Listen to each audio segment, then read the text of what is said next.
I want to be in that office on that street corner taking pitches from people with ideas and they're looking for money because I'm the guy that's going to make it happen for them. I have a saying in life, Napoleon Hill says, whatever you conceive and believe, you can achieve, right? I paid cash for a MG sports car when I was 16. Wow. I bought a house when I was 18. So you got to go through 9 losers to get to a winner. And it's easy to give up.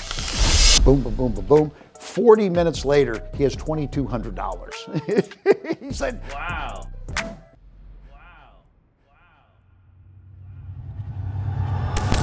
Oh, that's cool. Yeah. So you're gonna see Darren later. Yeah, I'm gonna meet him at the Hard Rock. Oh, nice.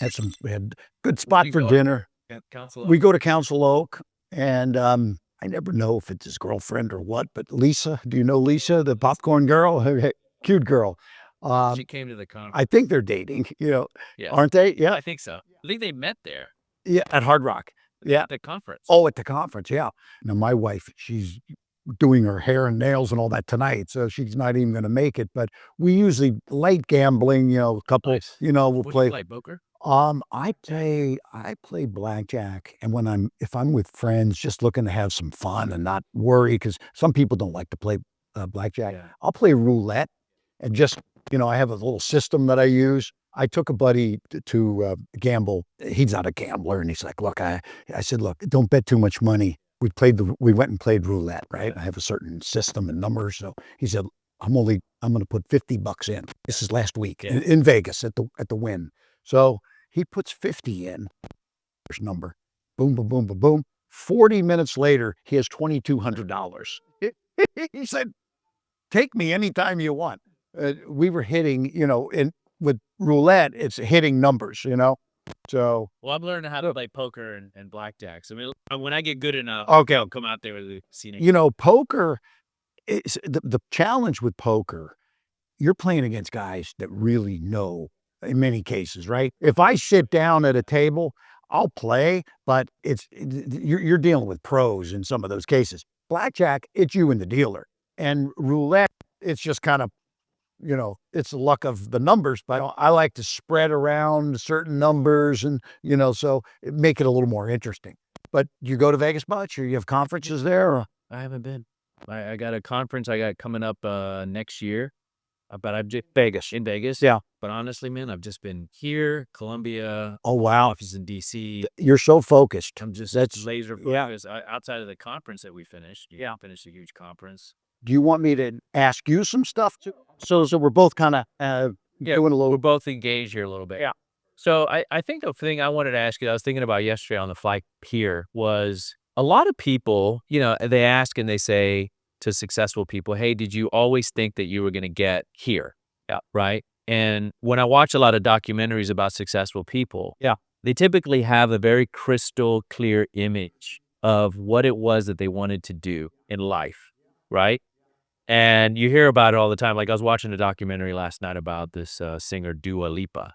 Yeah. And she said that she had this clear vision about singing in front of 100,000 people at a specific arena on a Friday night. And they asked her, well, why Friday night? She says, well, because I wanted to have fun and party Saturday and Sunday. Right. So she said to the minute detail, she had picked out and said, hey, it's this Friday night. Yeah. So my question, I was thinking about like, hey, what I wanted to ask you, did you have a clear vision when you were younger and how old were you when you had that clear vision? When I turned 15 is when my father was in the restaurant business. So he was an entrepreneur, but he said, Kevin, you need to, get your own business, because I was working in his restaurants from 11 years old, making $1 an hour back then. That was below minimum wage. But so after I started my first business, I was sealing driveways.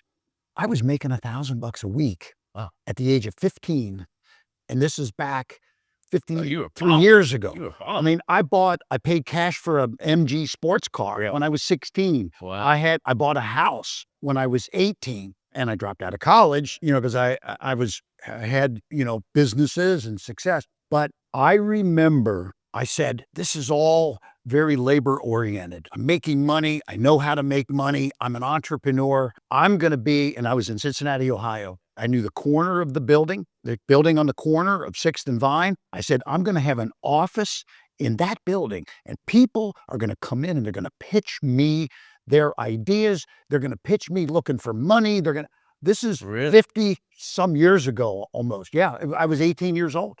Wow. And so, yeah, I'll be 68 next week. So in 2 weeks. Yeah, you look great. So thank you. And I said to myself, that to me, that meant that people were going to be coming to me. And so little did I know. I mean, I had no idea that the Shark Tank thing was a fluke. I just happened to get a tap on my shoulder at a conference. Yeah. And this girl that Mark Burnett had sent around a couple trade shows said, hey, can we talk for a few minutes? And, someone comes up to you at a trade show, usually you're kind of busy and stuff, but she's, no, you got to, Mark Burnett, blah, blah, blah. And I'm like, oh, okay. I had that vision, but also I have a saying in life, Napoleon Hill says, whatever you conceive and believe, you can achieve, right? Yeah. But mine is a little deeper. It's Paul J. Meyer, SMI Institute, and he's passed away. He's kind of if you don't remember that name, a Zig Ziglar kind of guy. Yeah. Whatever you vividly imagine, ardently desire, sincerely believe, and enthusiastically act upon must inevitably come to pass. Wow.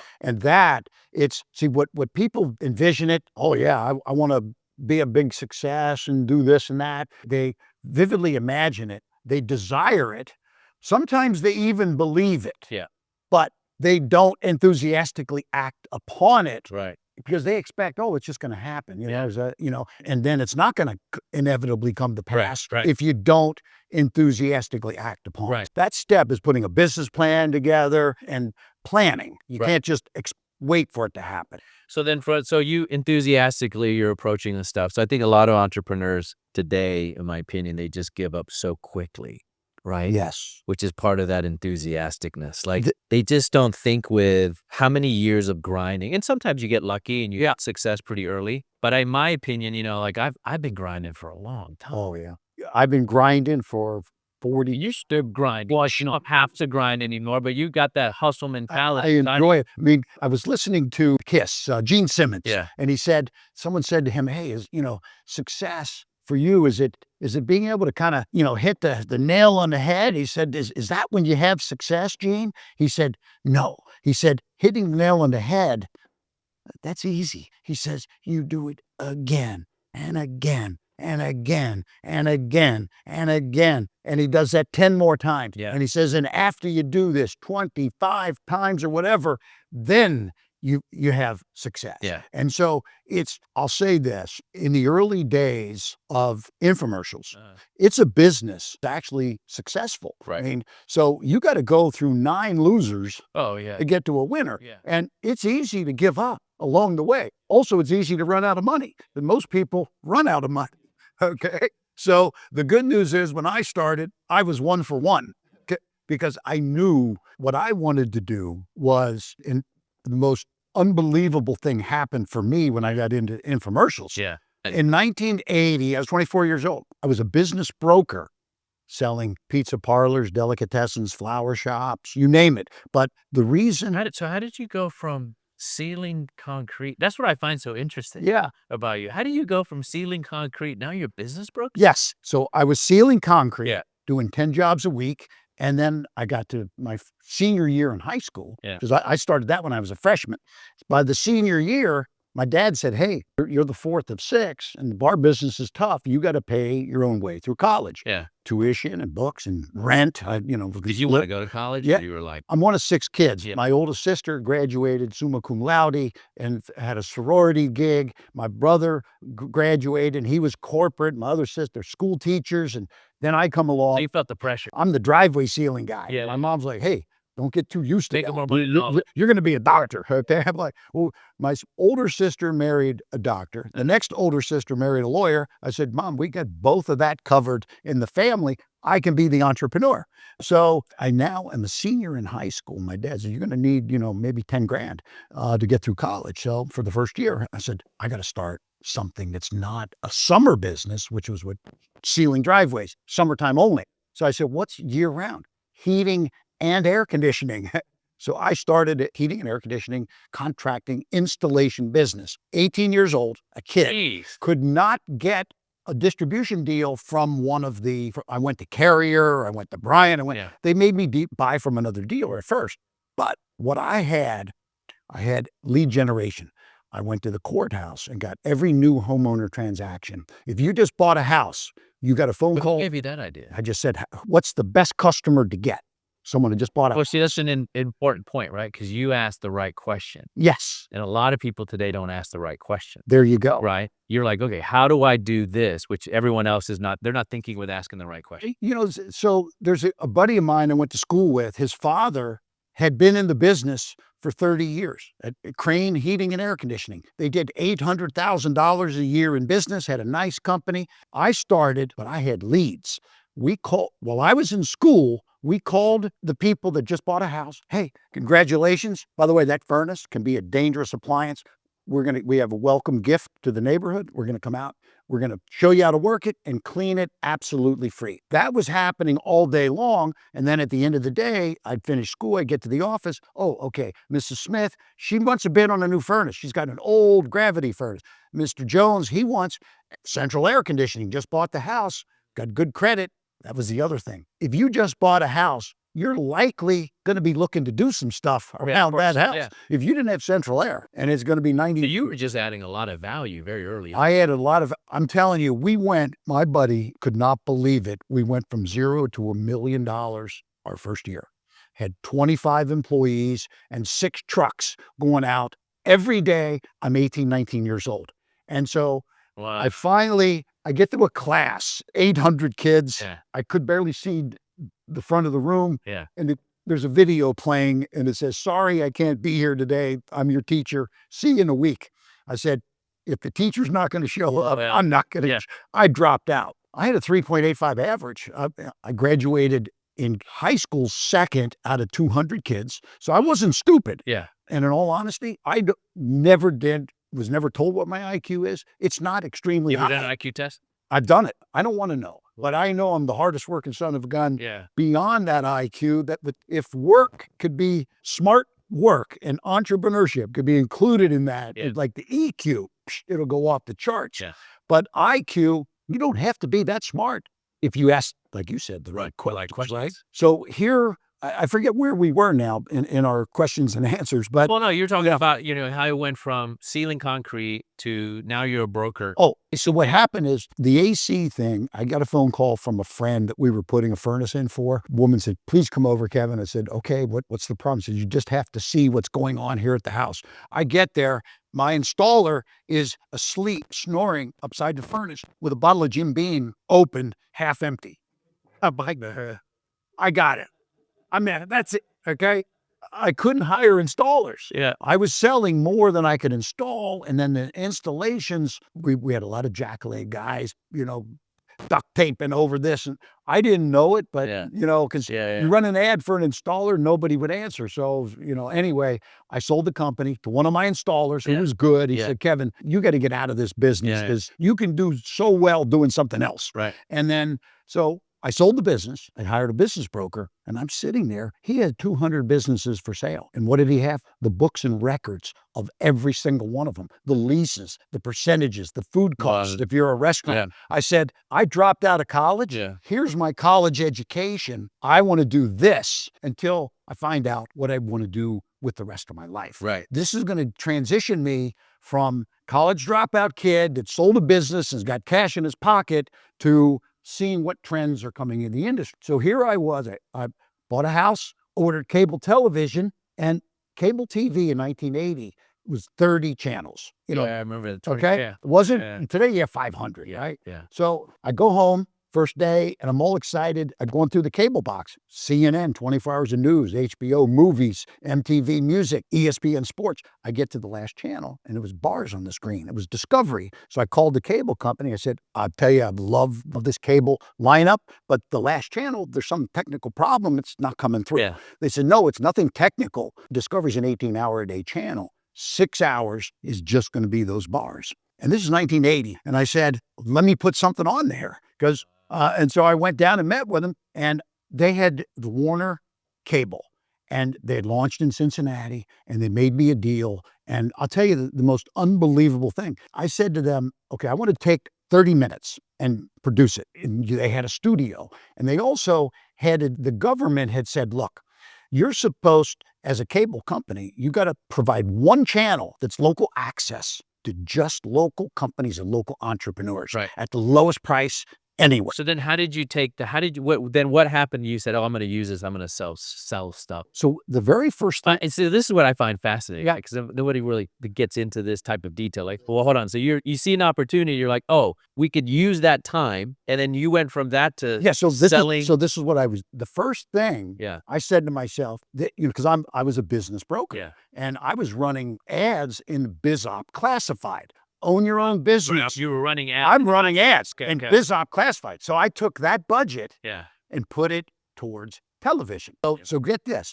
I said to the cable company, I'm a local entrepreneur. If you use me as an example to the other local entrepreneurs, I'll take some of that downtime on Discovery, but you got to produce the show. Yeah. And I said, I'll host it and I'll bring a co-host. Yeah. So you guys give me a quote to produce it and then air it. And this was the deal. You got to hear this. They said, okay, we're going to 3-camera shoot. We'll turn the cameras on, lights, camera, action, but you're the talent with your own talents. Yeah. All we're doing, it's easy for us because we got the cameras, we got the people, we'll shoot it. And then you're going to have 30 minutes. We'll air it 30 times over 1 week. And I said, how much? All in, including the airings, $800 was the price. Because they said they wanted to use me as an example. Yeah. I was generating leads for the businesses. Hey, you want to own your own business? Go. We got a pizza parlor for sale. We got a manufacturing company. We got a laundromat with great care flow. Then I interviewed the head of the SBA, the Small Business Administration in Cincinnati, Ohio, Cecil Boatwright, I remember. And I said, Cecil, tell the folks out there right now what they can do with the Small Business Administration. He says, you just showed them a dozen businesses. Yeah. We're going to loan them the money on those businesses. Give the SBA a call. I said, great. We generated 400 leads, like a $2 cost per lead. Yeah. And I was spending $35 a lead in BizOp Classified. So the rest, from there, we did infomercials on all the national cable networks, lead generation for businesses, and then I created the Franchise America show. Yeah. Okay? So fast forward a year at the Philadelphia Home Show, because I was a business broker selling a home show, a home and garden store, and there's a huge booth, and a crowd all the way around. And the guy's, he's got a knife and he's cutting through a Coca-Cola can, through a hammer, through a pair of sneakers. It's the Ginsu knife. And so I get up there, I buy a set of Ginsus just to talk to the guy. And before I know it, he's doing it again. And I said, God, this guy's got a great pitch. One of the greatest sales pitches I've ever seen. Yeah. And I'm thinking, wait a minute, Discovery Channel, okay, 30 minutes of, so when I get up, he takes a break and I go introduce myself. His name was Arnold Morris. I said, Arnold, I'm Kevin Harrington, an entrepreneur. And he says, kid, you're bothering me. I says, I'm busy. I've got a few minutes for a break. I'm selling knives. I said, Arnold, that's exactly why I'm here. Yeah. How long have you been doing this? He said, 15 years. I said, how many weeks a year? 40. I said, so you do the same pitch every day, 40 weeks for 15 years. I said, I'm going to ask you to film it once, and then I'm going to take it all over the world. Yeah. And he said, kid, if this is for real, let's do it right. Let's shake hands, because I'm tired of this. And we did. That was the Ginsu 30-minute infomercial on the knife set. What was the total amount of money you guys? Oh, we did hundreds of millions of dollars. Yeah, all over the world. See, this is what also happened along the way. I got lucky in the early days. Arnold was a pitch man. He had the pitch perfected. He'd been doing it 15 years. Yeah. All I needed to do was capture that and put it on TV. The vehicle. But then there's Billy Mays. He was doing OxyClean, and Sandy Mason was doing the mixer. And this one I did 20 some infomercials, 10 of them, not 1 out of 10 working, 1 out of 2, 1 out of 3, because the pitches were perfection. So good. And so we tied up every pitch guy. And then finally, there was one guy that I couldn't get. It was Ron Popeil, because he's a pitch man, right? Ron says, no, Kevin, I don't need you. I'm going to do my own. And so he did the rotisserie oven. Yeah. And but Ron was not the inventor or creator of infomercials. Yeah. He had been doing short form. Right. And there's a difference. Short form is 1 minute. Long form is 30 minutes. Yeah. And we shoot almost like mini movies. Yeah. Short form is just like that. Long form, you got to weave a story, Yeah. testimonials, involved. celebrities, all that kind of stuff. Yeah. But that was really the breakthrough for me, was number one, getting that cheap local time. Yeah. And so last part of the discovery story is powerful. I'm just running locally. Yeah. And I'm paying them $800 for, generating all these leads. So I said, I got to go talk to the national channel. Because it wasn't syndicated. Yeah. Okay. Yeah. So Got it. discovery is in In 200 your local market. Yeah, it's in 212 cities, Okay. 80 million homes. Yeah. So I go to Discovery and I said, look, you're an 18-hour-a-day network. Yeah. That other time's worthless. Yeah. We know it. I said, let me buy it. Make us an offer. I said, I'll give you $1,000 a day for 6 hours. They took it. We signed a multi-year contract for $365,000 for 6 hours a day, 365 days. The third year of the contract, that was generating $28 million in sales for a $365,000 media cost. You know how numbers work, right? So now when it went up for bid, that contract went up for bid, it went for 30 million. I mean, it was because it was just golden, right? We had 6 hours on Discovery, 2 hours on Lifetime, 6 hours on Nashville, AMC, this one, that one, Bravo. And then I said, this was the real breakthrough for me and what took our public company, because we went public. I merged into a little pubco. Stock was $1. And we were doing about 100 million a year. And we had a nice little business. But think about that.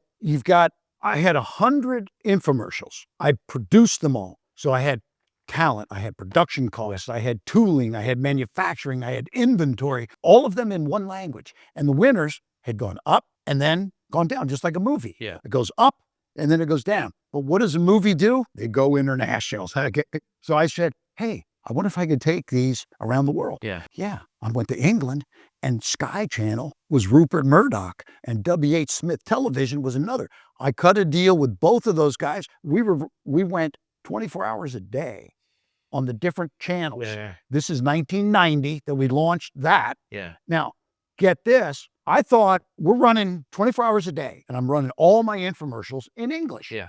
But I'm getting all these orders: Germany, Holland, France, Switzerland, Austria. Yeah. Like, what's going on? Yeah. They say, oh, you're up on satellite, Kevin. You're seen in 16 countries.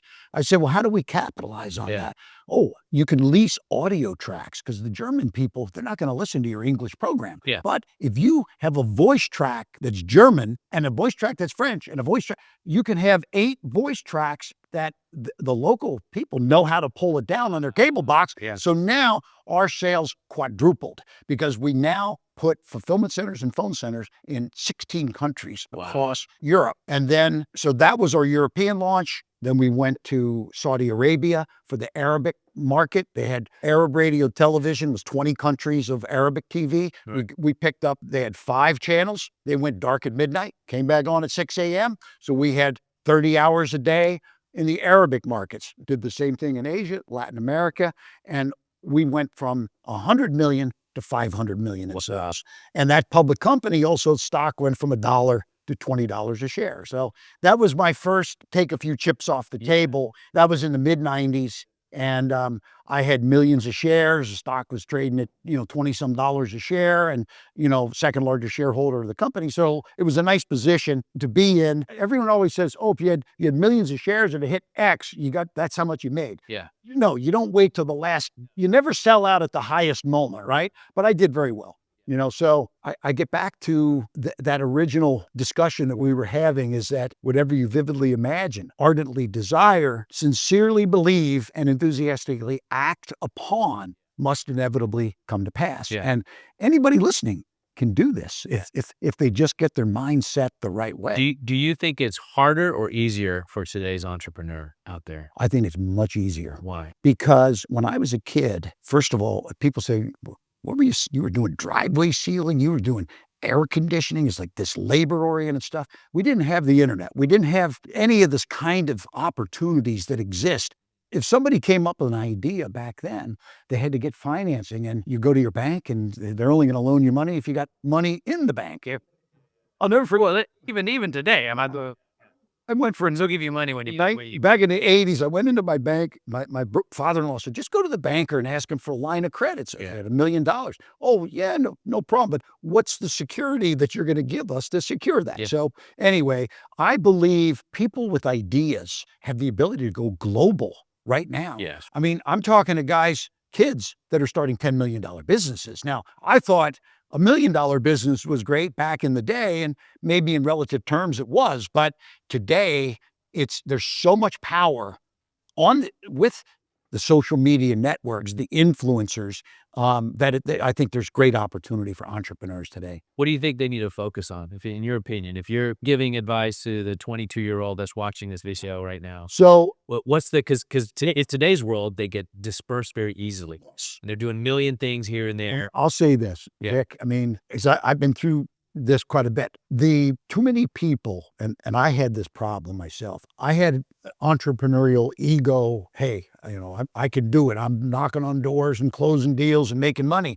But little did I know there's smarter ways to do things, right? So if I were 22, I would hook on to some shooting star that has a program that's going and go along with it and see all the ups and the downs. Because there's nothing wrong with that. No, nothing wrong. You don't have to always be the quarter No, horse out there. I say the first time around, sit in the back seat. Yeah. Because you're going to first of all, there'll be dozens of things you're going to say, oh my God, I'm glad I did learn that before I started on my own, because I would have never known that. Right. It also will open more doors. Yeah. And I say that, look at your skill set. I was good in sales, but in my heating and air conditioning business, I didn't realize it. I wasn't a good finance guy. I had a girl in my accounting department was issuing credits to her friends and relatives and cousins of hundreds of thousands of dollars because we had to trust somebody to return people's money that wanted a refund. Right. And my accountant says, you're like, what? Well, what are you guys selling for $1,000? I said, nothing. They said, we issued 15 $1,000 credits